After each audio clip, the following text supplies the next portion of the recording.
ಹೇ hi, ನಾನು ಲಾಸ್ಯ. ನಂಗೆ ಕತೆ ಹೇಳೋದು ಅಂದರೆ ತುಂಬ ಇಷ್ಟ. ವೆಲ್ಕಮ್ ಟು ರಹಸ್ಯ ವಿತ್ ಲಾಸ್ಯ. ಇವತ್ತು ನಿಮ್ಮೆಲ್ಲರಿಗೂ ಒಂದಲ್ಲ ಎರಡೆರಡು ನಿಜವಾದ ಕತೆ ಹೇಳೋ ಟೈಮ್. ಪಾರ್ಟಿ ಎಲ್ಲ ಮಾಡಿಕೊಂಡು ನೈಟೆಲ್ಲ ಟೈಮ್ ಸ್ಪೆಂಡ್ ಮಾಡಿ ಬೆಳಿಗ್ಗೆ ಆರಾಮಾಗಿ ಹೊರಡ್ತೀವಿ ಅಂತ ಒಂದು ಫುಲ್ ಖುಷಿಯಾಗಿ ಒಂದು ತುಂಬ ಎನರ್ಜೆಟಿಕ್ ಆಗಿ ಮನೆಗೆ ಬರ್ತಾರೆ. ಮೆಟ್ಲು ಹತ್ಕೊಂಡು ಮೇಲ್ಗಡೆ ಬರ್ತಾ ಮನೆ ಬಾಗ್ಲತ್ತ ಬರೋಷ್ಟರಲ್ಲಿ ವಾಶ್ರೂಮ್ಗೆ ಹೋಗಿ ಬರ್ತೀನಿ ಅಂತ ಹೋಗ್ತಾರೆ. ಹೋಗಿ ವಾಪಸ್ ಬಂದಮೇಲೆ ಸಿಕ್ಕಾಪಟ್ಟೆ ಇವರು ಡಿಸ್ಟರ್ಬ್ ಆಗಿಬಿಡ್ತಾರೆ. 4:30 ಆಗುತ್ತೆ, ಬೆಳಗಿನ ಜಾವ 4:30. ಇಬ್ರು ಎದ್ದೇಳ್ತಾರೆ. ಎದ್ದು ಒಂಚೂರು ಬೆಳಕಾಗ್ತಾ ಇದ್ದ ಹಾಗೆ ಇಬ್ರು ಮನೆಯಿಂದ ಒಬ್ರು ಕಾಣಿಸದೆ ಭ್ರಮೆ ಅಂತ ಅನ್ನಿಸ್ಬೋದು. ಇಬ್ರಿಬ್ರು ನೋಡಿದೀವಿ, ಅಲ್ಲಿ ಏನೋ ಇದೆ, ಅಲ್ಲೇನೋ ಸರಿ ಇಲ್ಲ. ಹಿಂಗೆ ಮಾತಾಡಿಸ್ಕೊಂಡ್ಬಂದು ಮಿರರ್ ಮುಂದೆ ನಿಂತಿರೋದು. ಚಿಕ್ಕಪ್ಪ ಅಲ್ಲೇ ಕೂತಿದ್ರು. ಬಟ್ ಮಿರರಲ್ಲಿ ನೋಡ್ಬೇಕಾದ್ರೆ ಚೇರ್ ಮಾತ್ರ ಇದೆ, ಚಿಕ್ಕಪ್ಪ ಇಲ್ಲ.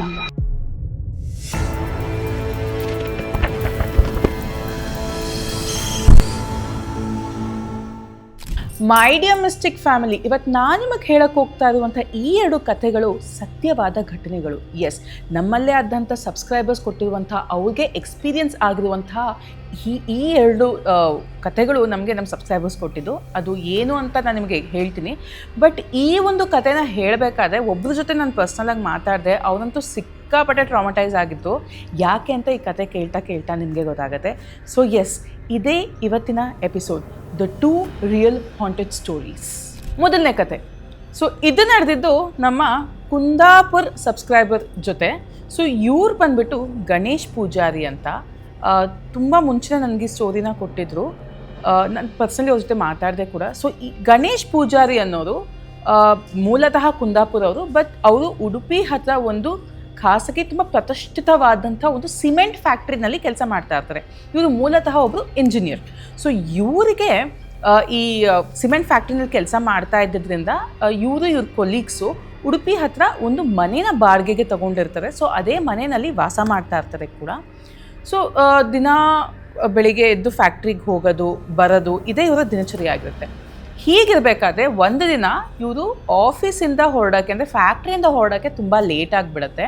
ಆ್ಯಂಡ್ ಇವ್ರ ಜೊತೆ ಕೆಲಸ ಮಾಡ್ತಾ ಇದ್ದಂತಹ ಇನ್ನೂ 3 ಜನ ಫ್ರೆಂಡ್ಸ್ ಕೂಡ ಇವತ್ತು ತುಂಬ ಲೇಟ್ ಆಗಿಬಿಟ್ಟಿದೆ, ನಿಮ್ಮ ಮನೆಯಲ್ಲೇ ಉಳ್ಕೊಳ್ಳೋಣ, ನೈಟ್ ಏನಾದರೂ ಅಡುಗೆ ಮಾಡಿಕೊಂಡು ತಿಂದ್ಕೊಂಡು ಬೆಳಿಗ್ಗೆ ಎದ್ದು ಹೊರಟ್ರಾಯಿತು ಅಂತ ಪ್ಲ್ಯಾನ್ ಮಾಡಿ ಇವ್ರ ಮನೆಗೆ 4 ಜನ ಬರ್ತಾರೆ. ಸೊ ಇವ್ರ ಮನೆಯಲ್ಲಿ ನಾರ್ಮಲ್ ಆಗಿರ್ತಾ ಇದ್ದಿದ್ದು 2, ಬಟ್ ಇವ್ರ ಜೊತೆ ಇನ್ನೂ 2 ಜೊತೆಗೆ ಬರ್ತಾರೆ. ಮೆಟ್ಲು ಹತ್ಕೊಂಡು ಹೋಗ್ತಾ ಇರ್ತಾರೆ. ಅಲ್ಲಿ ತನಕ ತುಂಬ ಎಕ್ಸೈಟ್ ಆಗಿರ್ತಾರೆ. ಇನ್ನಿಬ್ರು ಬರ್ತಾ ಇದ್ರಲ್ಲ ಅವರು, ಓಕೆ ನೈಟೆಲ್ಲ ಇಲ್ಲೇ ಊಟ ಮಾಡಿಕೊಂಡು ಹರಟೆ ಹೊಡ್ಕೊಂಡು ಪಾರ್ಟಿ ಎಲ್ಲ ಮಾಡಿಕೊಂಡು ನೈಟೆಲ್ಲ ಟೈಮ್ ಸ್ಪೆಂಡ್ ಮಾಡಿ ಬೆಳಿಗ್ಗೆ ಆರಾಮಾಗಿ ಹೊರಡ್ತೀವಿ ಅಂತ ಒಂದು ಫುಲ್ ಖುಷಿಯಾಗಿ ಒಂದು ತುಂಬ ಎನರ್ಜೆಟಿಕ್ ಆಗಿ ಮನೆಗೆ ಬರ್ತಾರೆ. ಮೆಟ್ಲು ಹತ್ಕೊಂಡು ಮೇಲ್ಗಡೆ ಬರ್ತಾ ಮನೆ ಬಾಗ್ಲತ್ತ ಬರೋಷ್ಟರಲ್ಲಿ ಒಬ್ಬ ಫ್ರೆಂಡ್ ಏನಿರ್ತಾನೆ ಆತ ಆಲ್ರೆಡಿ ಒಂದು ಸ್ವಲ್ಪ ಸಿಕ್ಕಾಪಟ್ಟೆ ಡಿಸ್ಟರ್ಬ್ ಆಗಿರ್ತಾನೆ. ಯಾಕೋ ಮನೆ ಒಳಗಡೆ ಬರೋಕ್ಕೆ ರೆಡಿ ಇರಲ್ಲ ಆ ಮನುಷ್ಯ. ಯಾಕೆ ಏನಾಯಿತು ಅಂತ ಗಿರೀಶ್ ಅವರೆಲ್ಲ ಕೇಳ್ತಾರೆ. ಆವಾಗ ಇವ್ರು ಇಟ್ಕೊಂಡು ಏನಿಲ್ಲ, ನಾನು ಮಲ್ಕೊಂಡ್ಬಿಡ್ತೀನಿ, ಬೆಳಿಗ್ಗೆ ಎದ್ದು ಹೊರಡ್ತೀನಿ, ಇಲ್ಲ ನಾನು ಇವಾಗಲೇ ಬಿಟ್ಬಿಟ್ಟು ನಾನು ಇವಾಗಲೇ ಹೊರಟ್ಬಿಡ್ತೀನಿ ಅಂತ ಕೂಡ ಹೇಳ್ತಾರೆ. ಗಣೇಶ್ ಇಟ್ಕೊಂಡು ಯಾಕೆ ಇವ್ನು ಈ ಥರ ಆಡ್ತಾ ಇದ್ದಾನೆ ಅಂದ್ಕೊಂಡು ಇವ್ರಿಗೊಂದು ಸ್ವಲ್ಪ ಡೌಟ್ ಬರುತ್ತೆ. ಏನಾಗಲ್ಲ ಬಾ, ಎಲ್ಲ ತೊಗೊಂಡು ಬೇರೆ ಬಂದಿದ್ದೀವಿ, ತಿಂದ್ಬಿಟ್ಟು ನೀಟಾಗಿ ಎಲ್ಲ ಮಾಡಿಕೊಂಡು ಪಾರ್ಟಿ ಮಾಡ್ಕೊಂಡು ಬೆಳಿಗ್ಗೆ ಹೋದ್ರಾಯ್ತು, ತಲೆ ಕೆಡಿಸ್ಕೊಂಬಿಡ, ಬಾ ಬಾ ಬಾ ಅಂತ ಒಳಗಡೆ ಕರ್ಕೊಂಡು ಹೋಗ್ತಾರೆ. ಬಟ್ ಈ ಒಬ್ಬ ವ್ಯಕ್ತಿ, ಆತನ ಫ್ರೆಂಡ್ ಏನಿರ್ತಾರೆ, ಅವ್ರಿಗೆ ಸ್ಟಾರ್ಟಿಂಗಿಂದನೇ ಸಿಕ್ಕಾಪಟ್ಟೆ ಹಿ ಈಸ್ ವೆರಿ ಅವ್ರು ಕಂಫರ್ಟಬಲ್ಲೇ ಇಲ್ಲ ಆ ಮನೆಯಲ್ಲಿ. ಸಿಕ್ಕಾಪಟ್ಟೆ ಡಿಸ್ಕಂಫರ್ಟ್ ಆಗಿರುತ್ತೆ ಅವ್ರಿಗೆ. ತುಂಬ ಅಂದರೆ ಕೂತಿದ್ದ ಕಡೆನೇ ಕುತ್ಕೊಂಡ್ಬಿಟ್ಟಿರ್ತಾರೆ, ಎಲ್ಲೂ ಓಡಾಡ್ತಾ ಇರಲ್ಲ, ಏನೂ ಮಾಡ್ತಾ ಇರಲ್ಲ. ಹೀಗಿರಬೇಕಾದ್ರೆ ಇವ್ರ ಜೊತೆ ಇನ್ನೊಬ್ಬ ವ್ಯಕ್ತಿ ಬಂದಿರ್ತಾರಲ್ಲ, ಅವರು ಸಹ ವಾಶ್ರೂಮ್ಗೆ ಹೋಗಿ ಬರ್ತೀನಿ ಅಂತ ಹೋಗ್ತಾರೆ. ಹೋಗಿ ವಾಪಸ್ ಬಂದಮೇಲೆ ಸಿಕ್ಕಾಪಟ್ಟೆ ಇವರು ಡಿಸ್ಟರ್ಬ್ ಆಗಿಬಿಡ್ತಾರೆ. ಲೈಕ್ ಇವರಾದರೂ ಒಳಗಡೆ ಬಂದು ಕೂತಿದ್ದಾರೆ, ಅವ್ರು ಕೂತ್ಕೊಳ್ಳೋಕ್ಕೆ ರೆಡಿ ಇಲ್ಲ ಆ ಮನುಷ್ಯ. ಒಂಥರ ಸಿಕ್ಕಾಪಟ್ಟೆ ಡಿಸ್ಟರ್ಬ್ ಆಗಿ ಆ ಕಡೆಯಿಂದ ಈ ಕಡೆ, ಈ ಕಡೆಯಿಂದ ಆ ಕಡೆ ಸಿಕ್ಕಾಪಟ್ಟೆ ವಿಚಾರಿಸೋಕ್ಕೆ ಸ್ಟಾರ್ಟ್ ಮಾಡ್ತಾರೆ. ನೀವು ಯಾವಾಗ ಈ ಮನೆಗೆ ಬಂದಿದ್ದು, ಎಷ್ಟು ದಿನ ಆಯಿತು ಬಂದು, ನೀವು ಆರಾಮಾಗಿದ್ದೀರಾ ಈ ಮನೆಯಲ್ಲಿ, ಈ ಥರ ಪ್ರಶ್ನೆಗಳೆಲ್ಲ ಕೇಳೋಕ್ಕೆ ಸ್ಟಾರ್ಟ್ ಮಾಡ್ತಾರೆ ನಮ್ಮ ಸಬ್ಸ್ಕ್ರೈಬರ್ನ. ಸೊ ಇವ್ರು ಇಟ್ಕೊಂಡು ಏನೋ ಆರಾಮಾಗೇ ಇದ್ದೀವಿ, ನಾವು ಹೋಗ್ತೀವಿ ಬರ್ತೀವಿ ಮಲಗ್ತೀವಿ ಅಡುಗೆ ಮಾಡ್ಕೊತೀವಿ, ತಿಂತೀವಿ, ಚೆನ್ನಾಗೇ ಇದ್ದೀವಲ್ಲ, ಯಾಕೆ ಇರೋದಲ್ಲಕ್ಕೆ ನಿಮ್ಗಿಬ್ರಿಗೂ ಏನಾಗಿದೆ ಫಸ್ಟ್ ಆಫ್ ಆಲು, ಯಾಕೆ ಈ ರೀತಿ ನಡ್ಕೊತಾ ಇದ್ದೀರಾ ಅಂತ ಇವರಿಬ್ರಿಗೂ ಸಿಕ್ಕಾಪಡೆ ಕನ್ಫ್ಯೂಸ್ ಆಗುತ್ತೆ. ಅವರು ಇಲ್ಲ ನಮಗೆ ಏನೂ ಬೇಡ, ನಾವು ತಿನ್ನೋದು ಇಲ್ಲ, ಏನೂ ಮಾಡಲ್ಲ, ನಾವು ಮಲಗಿಬಿಡ್ತೀವಿ, ನಮಗೆ ಮಲಗಬೇಕು ಅನಿಸ್ತದೆ, ನಿದ್ದೆ ಬರ್ತಾರೆ. ಅವರಿಬ್ಬರು ಮುಖನೇ ನೋಡ್ಕೊತಾ ಇರ್ತಾರೆ, ನಾವಿಬ್ಬರು ಮಲಗಿಬಿಡ್ತೀವಿ ಅಂತ ಮಲ್ಕೊತಾರೆ. ಸರಿ ಆಯಿತು, ಒಂದು 4-4:15 ಆಗುತ್ತೆ, ಬೆಳಗಿನ ಜಾವ 4-4:15. ಇಬ್ಬರು ಎದ್ದೇಳ್ತಾರೆ. ಎದ್ದು ಒಂಚೂರು ಬೆಳಕು ಆಗ್ತಾ ಇದ್ದ ಹಾಗೆ ಇಬ್ಬರು ಮನೆಯಿಂದ ಇಳ್ಕೊಂಡು ಇಬ್ಬರು ಓಡೋಗ್ತಾರೆ. ಇವರು ನಮ್ಮ ಸಬ್ಸ್ಕ್ರೈಬ್ ಸಿಕ್ಕಾಡ ಕನ್ಫ್ಯೂಸು, ಅವ್ರಿಗೆ ಅವ್ರ ರೂಮ್ಮೇಟ್ಗೆ, ಯಾಕೆ ಇವರಿಬ್ಬರು ಫುಲ್ ಅಷ್ಟು ಎಕ್ಸೈಟ್ಮೆಂಟಲ್ಲಿ ಬಂದು ಮನೆಗೆ ಇಲ್ಲೇ ಇದ್ಕೊಂಡು ಇಲ್ಲೇ ತಿನ್ಕೊಂಡು ಪಾರ್ಟಿ ಮಾಡಿಕೊಂಡು ಬೆಳಿಗ್ಗೆ ಲೇಟಾಗಿ ಎದ್ದು ಹೋಗೋಣ ಅಂತ ಹೇಳಿದವರು, ಏನಪ್ಪ ಬೆಳಿಗ್ಗೆ ಆಗ್ತಾ ಇದ್ದದನ್ನೇ ಕಾಯ್ತಾ ಇದ್ದಂಗೆ ಇತ್ತಲ್ಲ ಇವರಿಬ್ಬರು, ಏನು ಹಿಂಗೆ ಓಡೋದಲ್ಲ ಇವರು ಅಂದ್ಕೊಂಡು ಕನ್ಫ್ಯೂಸ್ ಆಗ್ತಾರೆ. ಸರಿ ಆಯಿತು, ಇವರಿಬ್ಬರು ಹೋದ್ಮೇಲೆ ಬಾಗಿಲು ಹಾಕ್ಕೊಂಡು ಅವ್ರು ಮಲಗಿಬಿಟ್ಟು ನೆಕ್ಸ್ಟ್ ಡೇ ಮಾಮೂಲಿ ಎದ್ದು ರೆಡಿ ಆಗಿಬಿಟ್ಟು ಫ್ಯಾಕ್ಟ್ರಿಗೆ ಹೋಗ್ತಾರೆ. ಫ್ಯಾಕ್ಟ್ರಿಗೆ ಹೋಗಿ ಅಲ್ಲಿ ಅವರಿಬ್ಬರನ್ನ ವಿಚಾರಿಸ್ತಾರೆ, ಏನಾಯ್ತು ಅಂಥದ್ದು, ಯಾಕೆ ಈ ಥರ ಓಡೋದ್ರಿ ಅಂದರೆ, ಅದರಲ್ಲಿ ಒಬ್ಬ, ಇಲ್ಲ ನಿಮ್ಮ ಮನೆಯಲ್ಲಿ ಏನೋ ಇದೆ, ನಮ್ಗಲ್ಲಿ ಮಾತಾಡೋಕ್ಕೂ ಭಯ ಆಗ್ತಾ ಇತ್ತು, ನೀವು ಆ ಮನೆ ಬೇಗ ಖಾಲಿ ಮಾಡಿಬಿಡಿ ಅಂತ ಹೇಳ್ತಾರೆ. ಯಾಕೆ ಏನಾಯಿತು ಅಂತ ಕೇಳಿದಾಗ, ಇಲ್ಲ ನಾನು ನಿಮ್ಮ ಮನೆ ಮೆಟ್ಲು ಹತ್ಕೊಂಬರ್ಬೇಕಾದ್ರೆ ಆ ಒಂದು ಪ್ಯಾಸೇಜ್ ಏನಿದೆ, ಆ ಮೆಟ್ಲು ಹತ್ಕೊಂಬರ್ಬೇಕಾದ್ರೆ ಒಂದು ಪ್ಯಾಸೇಜ್ ಇದೆಯಲ್ಲ, ಅಲ್ಲಿ ಒಂದು ಹೆಂಗಸು ಬುರ್ಕ ಹಾಕ್ಕೊಂಡು ನಿಂತಿತ್ತು ಅಂತ ಹೇಳ್ತಾನೆ. ಇವರು ನಮ್ಗೆ ಯಾರಿಗೂ ಕಾಣಿಸ್ಲಿಲ್ಲ, ನಿನಗೆ ಮಾತ್ರ ಕಾಣಿಸ್ತಾ? ಇಲ್ಲ ನಾನು ನೋಡಿದೆ, ಅಲ್ಲಿ ಯಾರೋ ನಿಂತಿದ್ರು, ನನಗೆ ಸರಿ ಕಾಣಿಸ್ಲಿಲ್ಲ, ಹಾಗಾಗಿನೇ ನನಗೆ ಅಲ್ಲಿ ಕೂತ್ಕೊಳ್ಳೋದಕ್ಕಲ್ಲ ಇರೋದಕ್ಕೂ ಹಿಂಸೆ ಆಗ್ತಾಯಿತ್ತು, ಹಾಗೆ ಮೇಲೆ ಬಂದೆ, ಏನೋ ಇರ್ಬೋದು ಅಂದ್ಕೊಂಡು ನಾನು ಮೇಲೆ ಬಂದೆ. ಆಮೇಲೆ ನೋಡಿದ್ರೆ ಮನೆ ಒಳಗಡೆ ಬರ್ತಾ ಇದ್ದ ಹಾಗೆ ಮನೆ ಏನಿದೆ ಆ ಕಾರ್ನರಲ್ಲಿ, ಆ ಪ್ಯಾಸೇಜ್ ಮನೆ ಮುಂದೆ ಆ ಕಾರ್ನರಲ್ಲಿ ಮತ್ತೆ ಆ ಬುರ್ಕ ಹಾಕ್ಕೊಂಡಿರುವಂಥ ಹೆಂಗಸನ್ನು ನಾನು ನೋಡಿದೆ, ನನಗಲ್ಲಿ ಕನ್ಫರ್ಮ್ ಆಯಿತು ನಿಮ್ಮ ಮನೇಲಿ ಏನೋ ಇದೆ, ನಿಮ್ಮ ಮನೇಲಿ ಏನೋ ತೊಂದರೆ ಇದೆ ಅಂತ ನಂಗೆ ಅಲ್ಲೇ ಕನ್ಫರ್ಮ್ ಆಯಿತು, ಅದಕ್ಕೆ ನಾನು ಮನೇಲಿರೋಕ್ಕೆ ಹೋಗಲಿಲ್ಲ ಅಂತ ಅವನು ಹೇಳ್ತಾನೆ. ಸರಿ, ಇನ್ನೊಬ್ಬ ಇಟ್ಕೊಂಡು ನೀನು ಸ್ಟಾರ್ಟಿಂಗ್ ಚೆನ್ನಾಗಿದ್ದೆ, ಆಮೇಲೆ ನಿನಗೇನಾಯಿತು ಅಂದರೆ, ಇಲ್ಲ ನಾನು ವಾಶ್ರೂಮ್ಗೆ ಹೋಗ್ಬಿಟ್ಟು ಬರಬೇಕಾದ್ರೆ ಇವನು ಯಾವ ಹೆಂಗಸು ಬುರ್ಕ ಹಾಕ್ಕೊಂಡಿರೋ ಹೆಂಗಸ್ ಬಗ್ಗೆ ಹೇಳಿದ್ನೋ ಅದೇ ಹೆಂಗಸು ಹಾಲಲ್ಲಿ ನನ್ನ ಮುಂದೆನೇ ಪಾಸಾದ್ಲು, ನಾನು ನೋಡಿದೆ, ನಾನು ಸಹ ನೋಡಿದೆ. ಅದಾದಮೇಲೆ ಬಂದುಬಿಟ್ಟೆ ನಾನು ಇವನ ಜೊತೆ ಮಾತಾಡಿದ್ದು. ಆಮೇಲೆ ಒಬ್ರಿಗೆ ಕಾಣಿಸಿದ್ರೆ ಭ್ರಮೆ ಅಂತ ಅನ್ನಿಸ್ಬೋದು, ಇಬ್ಬರಿಬ್ರು ನೋಡಿದ್ದೀವಿ, ಅಲ್ಲಿ ಏನೋ ಇದೆ, ಅಲ್ಲೇನೋ ಸರಿ ಇಲ್ಲ, ನೀವು ಆದಷ್ಟು ಬೇಗ ಖಾಲಿ ಮಾಡಿಬಿಡಿ ಅಂತ ಇಬ್ಬರು ಹೇಳ್ತಾರೆ. ಇದನ್ನು ಕೇಳಿಸ್ಕೊಂಡಂತಹ ನಮ್ಮ ಸಬ್ಸ್ಕ್ರೈಬರ್ ಮತ್ತು ಅವ್ರ ರೂಮ್ಮೇಟ್ಗೆ ಸಿಕ್ಕಾಪಡೆ ತಲೆ ಕೆಟ್ಟೋಗುತ್ತೆ.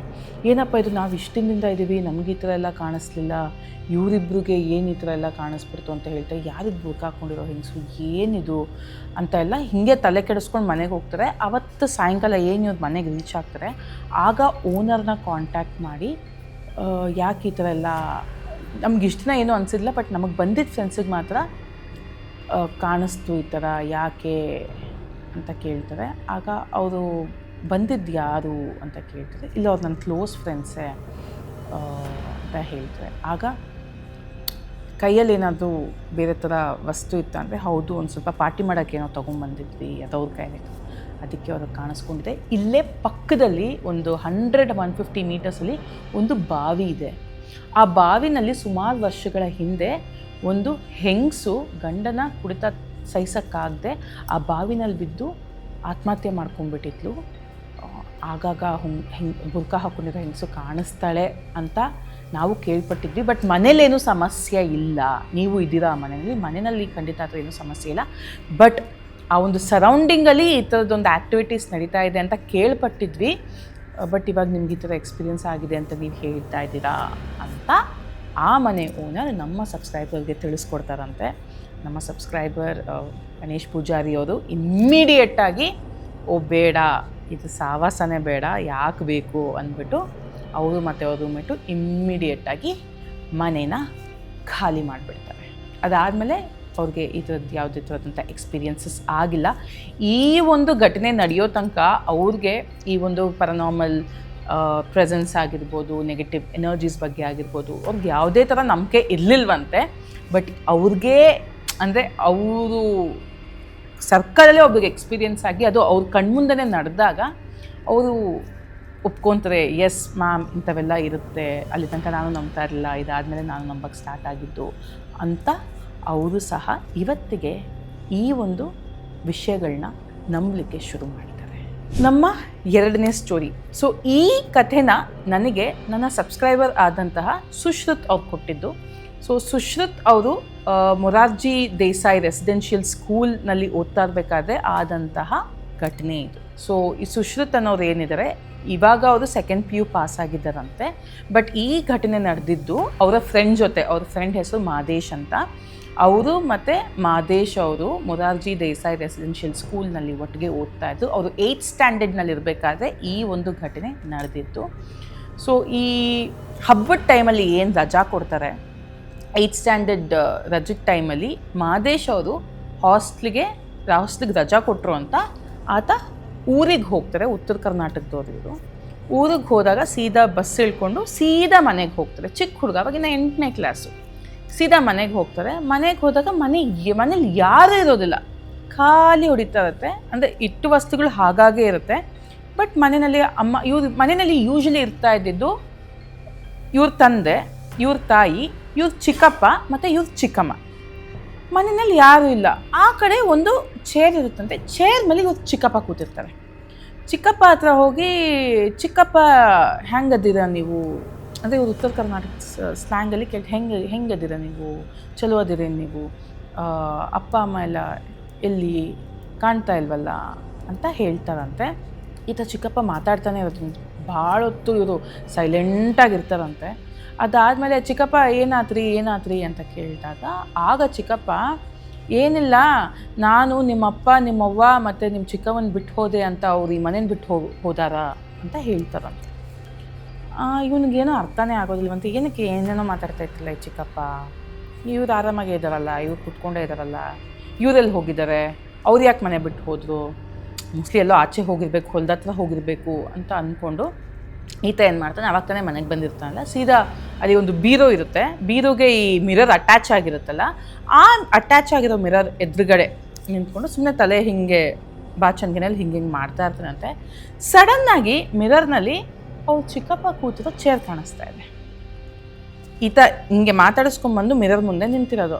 ಚಿಕ್ಕಪ್ಪ ಅಲ್ಲೇ ಕೂತಿದ್ರು.